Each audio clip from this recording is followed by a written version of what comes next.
موسی ولنی شهید دی چې د انصاف غوښتنه به پر رباب باندې کیږي او د حق غوښتنه به پر رباب باندې وشوله. رباب ته چې په دې شهادت کې څومره هم پروموشن ملاویږي لګیا دی زه ګورم نو دا ډېره زیاته غلطه خبره ده. د په شهادت باندې موږ لګیا یو د سره چې کوم ناانصافي شوې ده د احتجاج لپاره چې څومره هم هلې ځلې کیږي د واکدارانو نه هغه کې موږ بالکل په فیور کې یو د هغه په حق کې موږ یو. خو د رباب ته چې کوم پروموشن د دې په شهادت کې ملاویږي د دې په فیور کې بالکل نه یم. په دې باندې هغه ته ډېر زیات تکلیف رسیږي ځکه چې هغه یو شهید دی هغه یو قسم له مطلب د هغه سره ناانصافي شوې ده.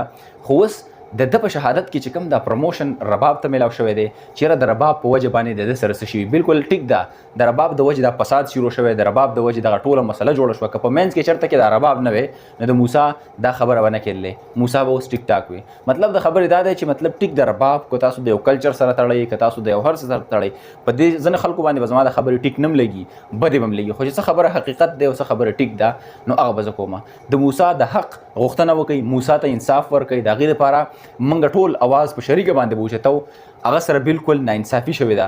خو د خبرې مطلب دلته کې دا هرګز نه دی چې موږ دې په رباب کې رباب ورځ دی پکې موږ ومانځو رباب دی پکې منځ ته راوړی شلي دې شیز له پروموشن ورکول موږ څه ثابتو. اوس مې پکې ویډیو لا هم وکتله چې هلته کې خلک ناست دي او دا ټنګار خیږي لګیا دي یار مړه شوی دی غم شوی دی.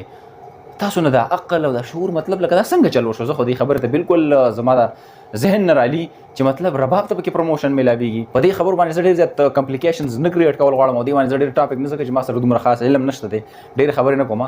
خو دا خبره ماته بالکل ټیک نه لګي او دا خبره بالکل ټیک نه ده چې په دې شهادت کې موږ رباب ته پروموشن ورکو او رباب ته پریارټي ورکو. د رباب یو خاص ورځ ومانځو په دې باندې چې مطلب رباب ماته نه لګي چې زمونږ کلچر دی ټیک ده خوشحالي کول پکاري ژوند تیرول پکاري ژوند کول پکاري دا یو ټیک خبره ده.